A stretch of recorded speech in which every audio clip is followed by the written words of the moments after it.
Gravity किए है। What is gravity? हम सब जानते हैं कि ग्रेविटी की वजह से चीजें नीचे गिरती हैं। We all know that gravity makes things fall down. लेकिन ग्रेविटी असल में है क्या? But what exactly is gravity?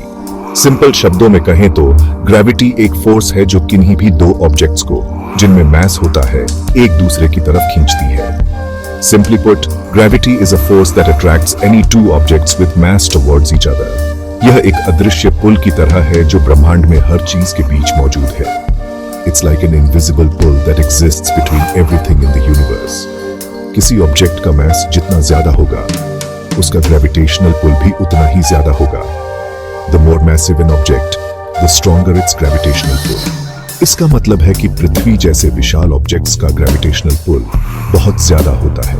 This means that massive objects like the earth have a strong gravitational pull.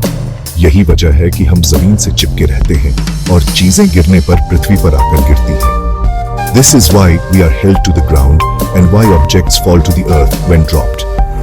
Gravity ही हमें जमीन से बांधे रखती है और अंतरिक्ष में तैरने से रोकती है।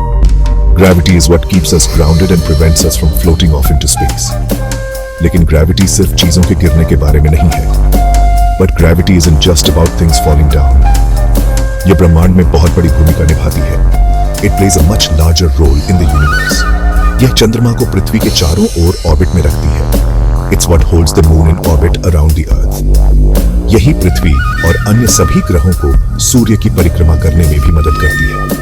It's also what keeps the earth and all the other planets orbiting the sun. Gravity के बिना ब्रह्मांड एक बहुत ही अलग जगह होती। Without gravity, the universe would be a very different place. कल्पना कीजिए कि आपके पास दो गेंदें हैं। Imagine you have two balls. एक टेनिस बॉल है और दूसरी bowling ball. One is a tennis ball and the other is a bowling ball. स्वाभाविक रूप से बॉलिंग बॉल भारी लगती है। Naturally the bowling ball feels heavier. ऐसा इसलिए है क्योंकि इसमें ज्यादा मास है। This is because it has more mass. Mass किसी ऑब्जेक्ट में मौजूद मैटर की मात्रा का माप है। Mass is a measure of how much matter an object contains. Gravity mass के डायरेक्टली प्रोपोर्शनल होता है। Gravity is directly proportional to mass. अब कल्पना कीजिए कि आप इन गेंदों को अपने सामने पकड़े हुए हैं। Now imagine holding these balls out in front of you. आप पृथ्वी की ओर एक पुल महसूस कर सकते हैं। You can feel a pull towards the earth. यह पुल ग्रेविटी है। This pull is gravity.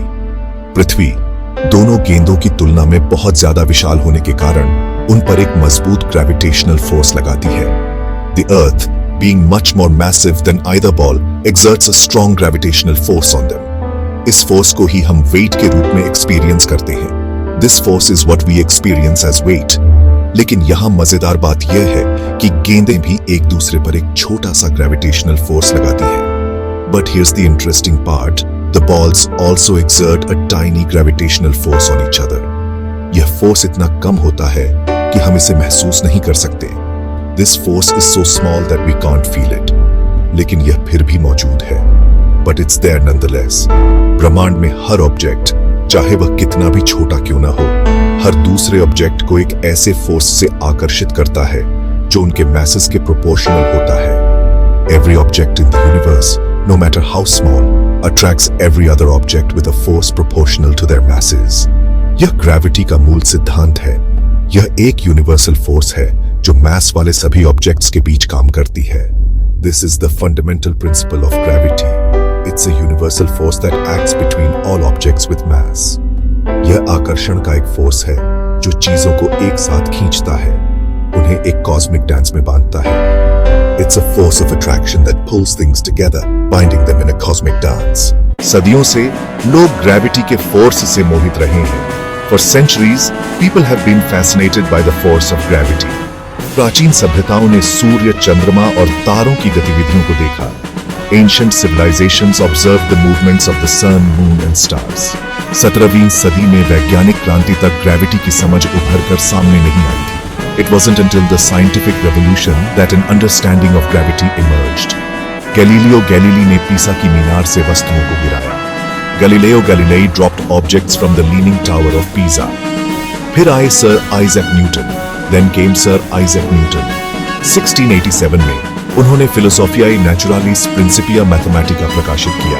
In 1687, he published Philosophiae Naturalis Principia Mathematica. Newton ने लॉ ऑफ यूनिवर्सल ग्रेविटेशन का प्रस्ताव रखा. Newton proposed the law of universal gravitation. इसने ग्रहों की गति को समझने के लिए एक फ्रेमवर्क प्रदान किया. It provided a framework for understanding the motion of planets.